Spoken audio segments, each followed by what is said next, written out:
Welcome to the intersection of technology, cybersecurity, and society. Welcome to ITSPmagazine Podcast Radio.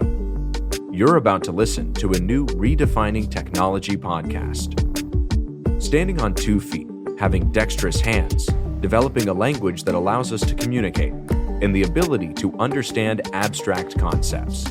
These are all part of the equation of humanity. Still, it is the capacity to create tools and advance the technology that has allowed us to thrive on this planet, and maybe on others. Knowledge is power, now more than ever. Blue Lava is the first business platform for CISOs to manage their security program. Blue Lava guides security leaders to effectively measure, optimize, and communicate their security program with confidence and ease in one platform. Learn more at bluelava.net. Devo unlocks the full value of machine data for the world's most instrumented enterprises. The Devo Data Analytics Platform addresses the explosion in volume of machine data and the crushing demands of algorithms and automation. Learn more at devo.com.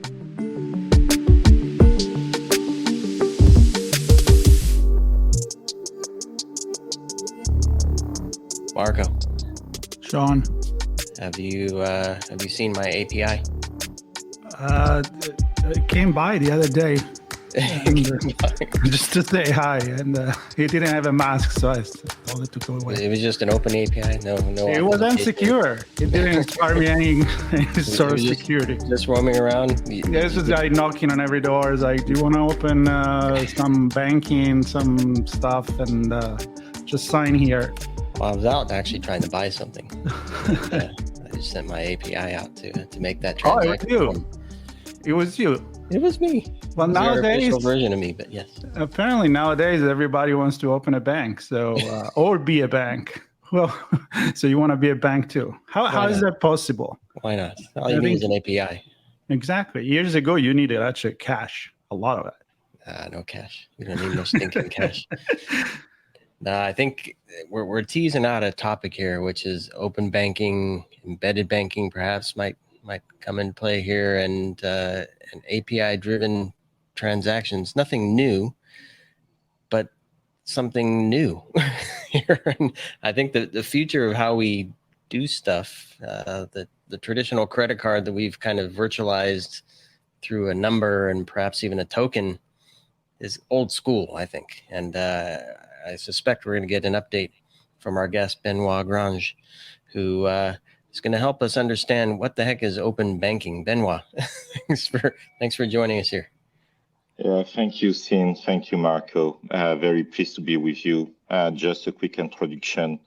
I have been working in security industry, digital security industry for a bit more than 20 years in different positions, moving from VP product management to chief technology officer and chief technology evangelist for a company named OneSpan, really specialized in digital security. So maybe as a short introduction, what is Open API? Where is that coming from? So Open API is an application programming interface that is made available by the bank to third-party company to integrate some capabilities into their own application. So through this API, a non-banking company can start extracting some information, collecting some information under the user consent about his account, and to provide this information to a company that is offering some services. So one of the first applications that has been made available was the option to aggregate all the information from your different accounts that you may have into different banks within a single application. So let's say that you have your HSBC application, your Citibank, your Wells Fargo. With open banking, it is possible to aggregate all this information and to have all this information under a single mobile application, for instance. So this has been something that started a few years ago, and it has been driven by regulation. So we have in Europe a regulation named PSD2 that is mandating the bank to deliver this API and to expose this API. So one of the first applications that we discussed was sharing this information, aggregating your banking information across a single viewpoint. The second application to open banking, and I think that's the one that is going to get more interest, is the option to initiate payment using this open banking API. It means that from my bank, from my, let's say, from my application, a McDo application, I could potentially initiate the payment directly with my bank without using a scheme from a Visa card, from a MasterCard, from an Amex. And I think that's a big change. So using this kind of open banking API, you as fintech company, you can integrate a bank capabilities into your own application, and you can start delivering some value to your customer, including payment, including extra value. So that's where open banking has been starting. Now, Benoit, I want to touch on some of these scenarios, because the first scenario, or the first point you made, was a collection of all the data, all the accounts, I presume, and yes, and an understanding of what you have. And then the second one is you can actually do something with it.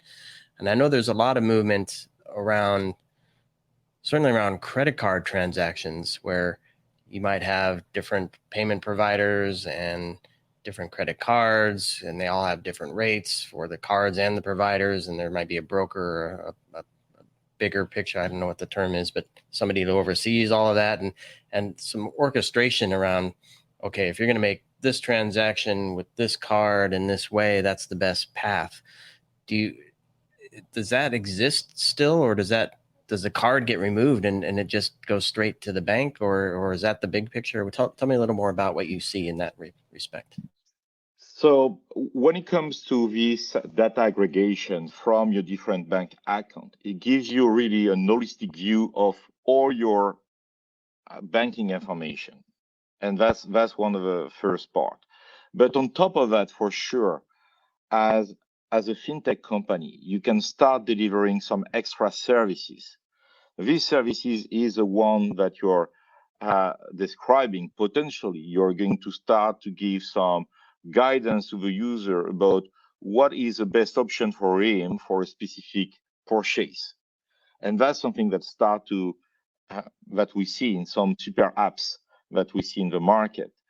On top of that, indeed, you can still use the payment scheme with your credit card, but open banking really allows you to directly pay using the API of the bank without relying on this credit card scheme.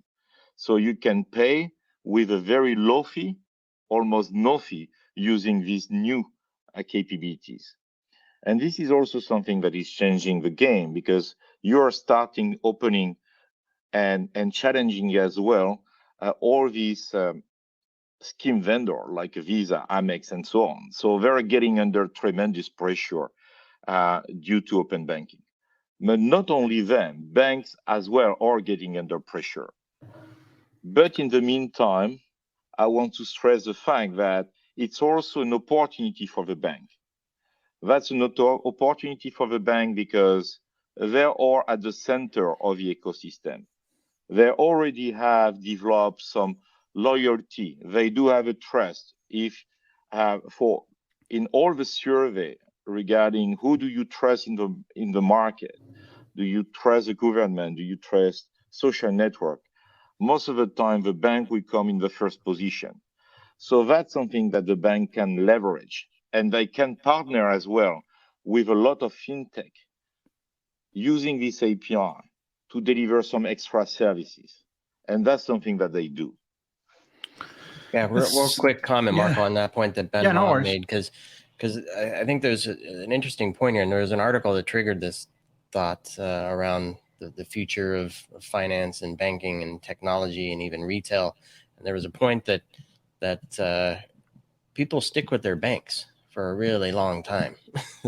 It's not something they change. It perhaps even stick with it most of their life. They may change credit cards all the time, but the bank is kind of, to your point, Benoit, the trusted partner for a long, long time. And they may have one or two banks, but that base is there. And Marco, I don't know where you're going to take this, but again, the bank is the core, but there's a lot surrounding that bank, right? Well, I'm going back to your API knocking on my door and be like, who the hell are you? Right. So I think the reason why people trust banks, and me coming from Europe as well, like I can remember my parents, my grandparents, I mean, we had the same bank forever and ever and ever. I mean, as long as the bank was there from, I don't know, 1800, 1700, whatever that was, because you trusted something that has been there for a long time. Right. So the entire shift now is happening with, I'm going to throw in the bucket cryptocurrency as well. Right. So we don't need to go there, but there is a big shake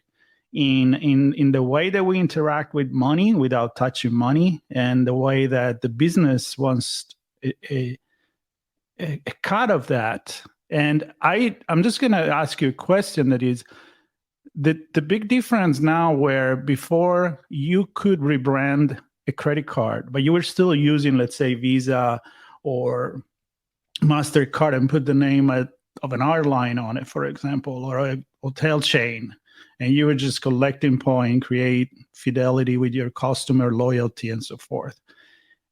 Tell me how now the game is actually changing. Like you said that the bank need to still be there because they're the guarantor in a way of this transaction. What do they offer that a new fintech company couldn't, apart from trust?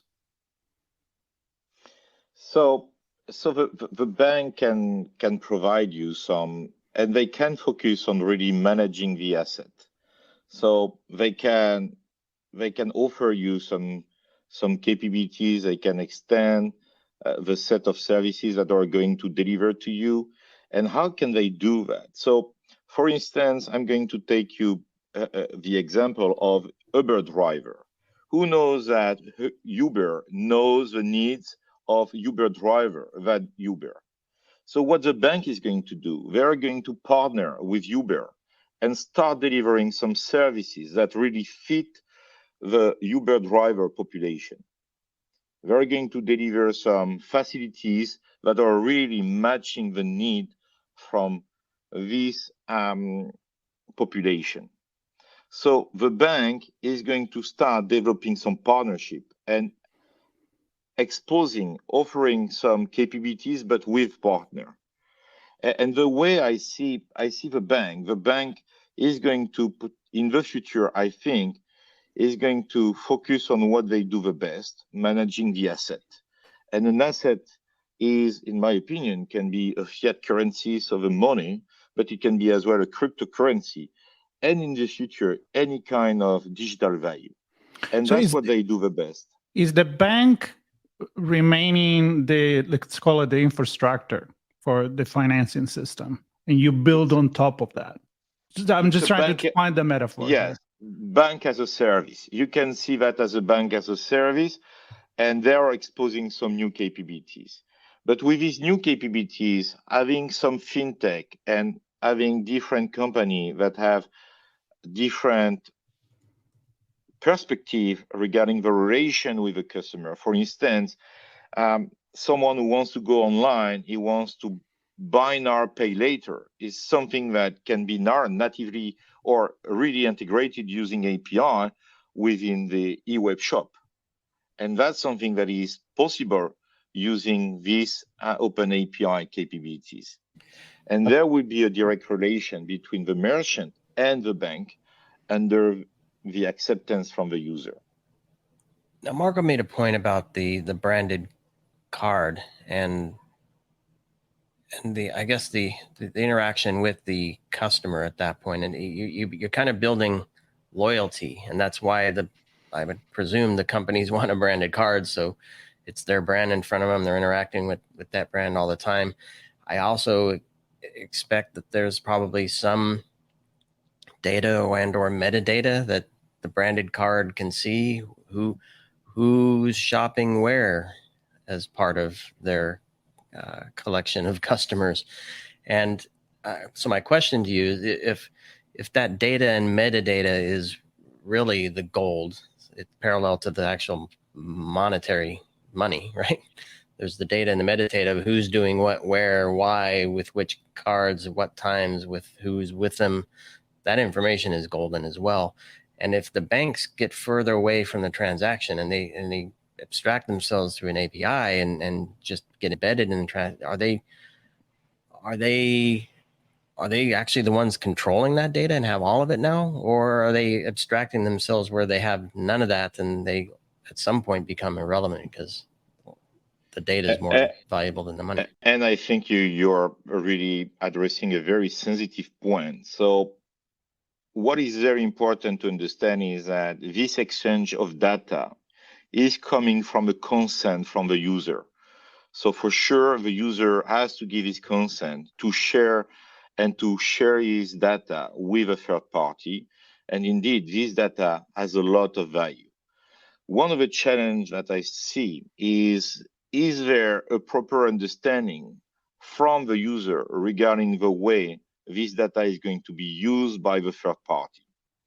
And what we start to see is that some company are entering the market, offering some unified open banking API covering 3,000, 5,000 banks that are starting to be integrated by fintech to deliver some extra services. But this data is going to use far beyond the concept of just aggregating data information for the purpose of delivering a global view to the user. These data start to be used for identification, for scoring of a user. So these data, and that's what is going to be important, can be as well used to generate some extra value.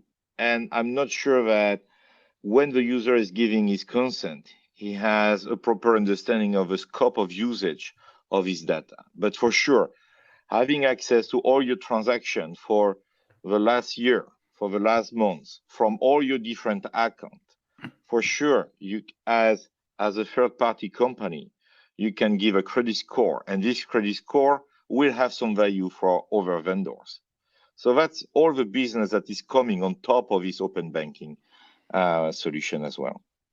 It's a Black Mirror episode coming to life here, right? I mean, we always end up there. But so in that article that we were mentioning was on Fortune magazine. There was the example of two large brands. Start with a W. I guess you can guess that: Walgreens and Walmart. Well. And one of the things that, given the incredible power that they have, the traffic they get in the store on their website, they kind of want to. I mean, they're already pharmacies and retailers and who knows what else. Now they can become banking. They can become insurance company. They can become everything, that one-stop shop for all their customer needs. And that's the Black Mirror story of this. Like, then you're really controlling what everything does, everybody does, what is being done on a daily basis. So where do we draw the line, and where do the bank, which are responsible towards government, regulations, FDIC, or like the HIPAA for healthcare and all that kind of stuff? Well, who is going to control that? I mean, is it the market? The European community have some ideas on how this is going to work? Because I don't know if the American government has that. I think it's clearly the role of a regulator to define the rules, making sure that, like we have with GDPR, making sure that the data are going to be protected, that the privacy of a user is going to be respected as well. So that's really their mission. Now, one of the points that we see is regulators tend to be a bit behind, even if for the last few years, we have seen an acceleration in their engagement. So, but at the end, indeed, this aspect of controlling and making sure there is no abuse is something that should come from a regulator.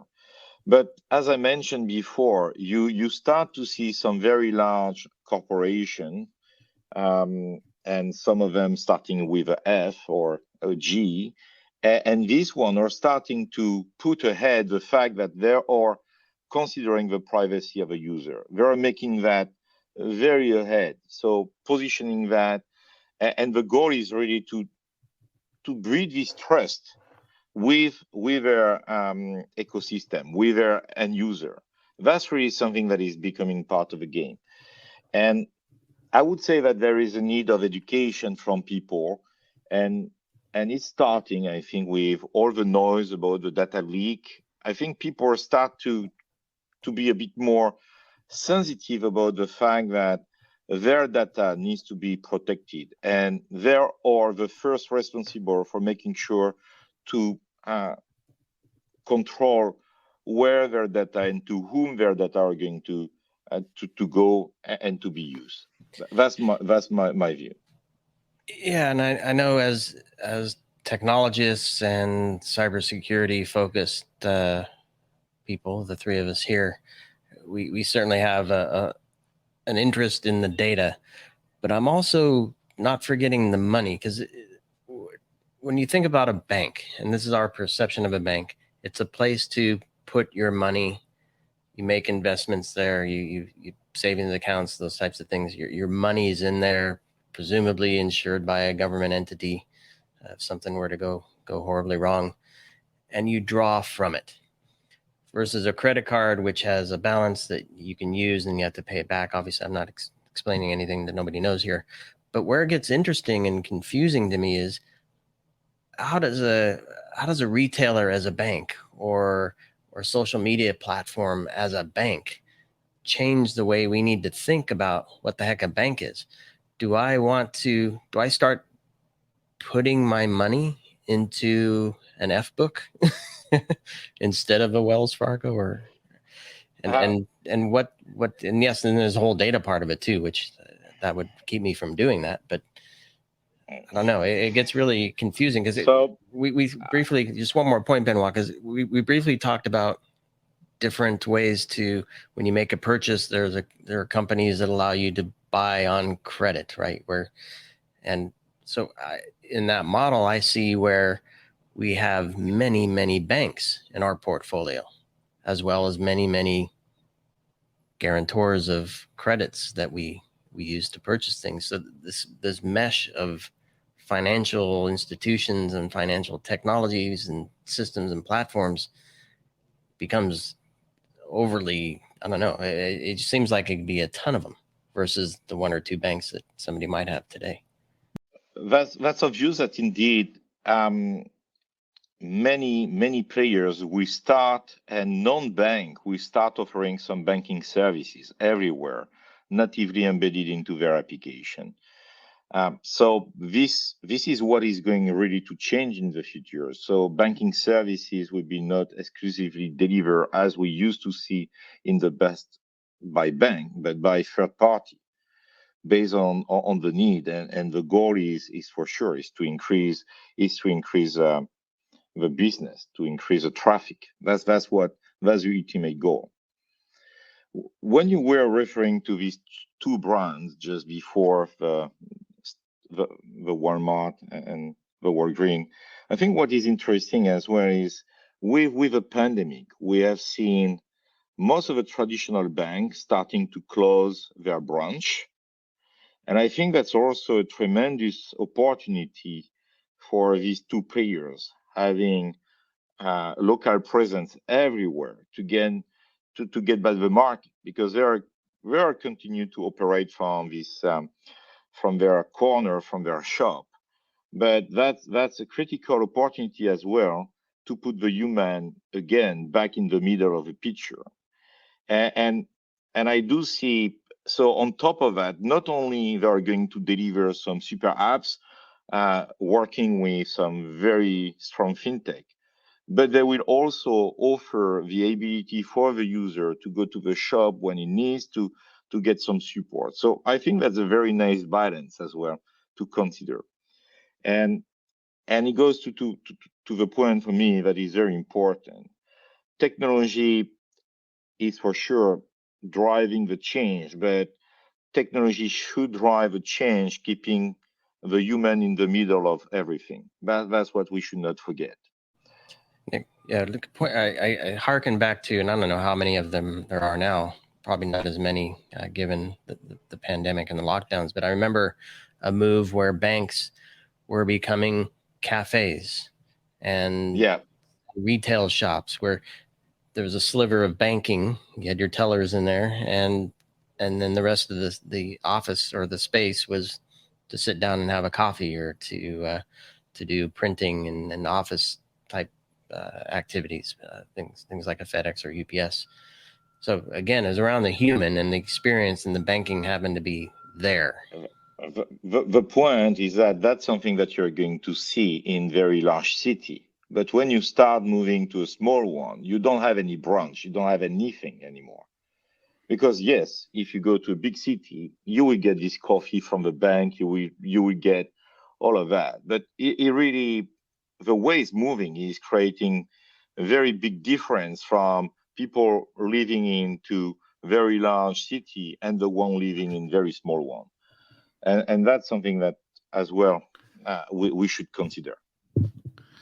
There is a lot to consider. So I think this was a great episode to kind of, getting our feet wet in a way and start talking about all these different society, Black Mirror, security. We can start to prepare our APIs, Marco. Exactly. Can't wait to see that again tonight when I go walk the dogs. But it's hard to see it actually because around Halloween I may wear something to disguise itself. So I don't really know I'm dealing with a bank, but I'm actually dealing with a bank. Who knows? The point is, this is a lot of conversation, and despite it may not sound like a fun topic to talk about, when you start expanding and having a 360 view on this, and you include society, psychology, hanging out in a bank, are you kidding me? I mean, that's not when even your possible. car is your bank, that's a whole different ballgame. And how you're aggregating all these services. Car company are offering insurance. So I'll go back there again. So I think the promise here, and I'm excited about this, Sean, is to segment this fintech topic into more specialized conversation around the difference and the change that brings to society, and society is suggesting maybe to the banking system to work this way. Redefining technology. Benoit, you said something that we really enforce. So technology be, after all, serving humanity and not the other way around. Otherwise, we are kind of screwed. And the whole privacy and security of it. So I can see easily another 3 episodes here, and Sean, maybe even more. We dig through dig into the identity piece of this as well, because a lot of times one's identity is based on their accounts that they have in a bank, right? Which account do you have? I mean, that and a home are probably the 2 biggest financial assets, right? Yeah. And we see a lot of movement when it comes to identity, digital identities, and something that is a real trend is government starting to issue some digital identity on mobile phone. So that's a big trend. We see that in many different countries, especially in Asia. There is in Europe a project that we mandate for each country from EU to provide for free a digital identity to if I'm not mistaken, the Estonian was built government/banking or finance. It was a partnership, right? Yeah, so big movement. And we see that as well in the US. We start to see some state issuing some driving license can be used as well on the mobile phone of a user that can be used for multiple purposes. So there are big change when it comes to identities and what is coming next. So the market is as well going to transform a lot on that front. Well, thank goodness none of this is connected. It's all separate, right? Yeah, none of it touches the other, and there's no complexity involved here. So thank goodness. Yeah, I kept thinking about the old movies where the bank robbery happened, by breaking in the window and all of that, days. and the good old days where you could do movies like that, and now it's about digital robberies and stuff like that. But yeah, it's exciting time, cool. And we definitely want to learn more. We want to share with our audience, and of course, as usual on this podcast, there will be notes with the resources, connection with Benoit, and then we'll let you guys know when the next chunk of this conversation is going to come up. So thank you very much. I want you to join us again, Benoit. And Sean, please tell your API not to come by. Okay. Yeah. Come by or just stop at broadcasting up there. Yeah, well, we'll see. All right, Benoit, thank you so much. Benoit, thanks a million.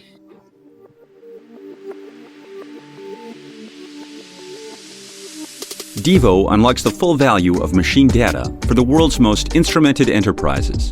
The Devo Data Analytics Platform addresses the explosion in volume of machine data and the crushing demands of algorithms and automation. Learn more at devo.com. Blue Lava is the first business platform for CISOs to manage their security program. Blue Lava guides security leaders to effectively measure, optimize, and communicate their security program with confidence and ease in one platform. Learn more at bluelava.net. We hope you enjoyed this episode of Redefining Technology podcast. If you learned something new and this podcast made you think, then share ITSPmagazine.com with your friends, family, and colleagues. If you represent a company and wish to associate your brand with our conversations, sponsor one or more of our podcast channels. We hope you will come back for more stories and follow us on our journey. You can always find us at the intersection of technology, cybersecurity, and society.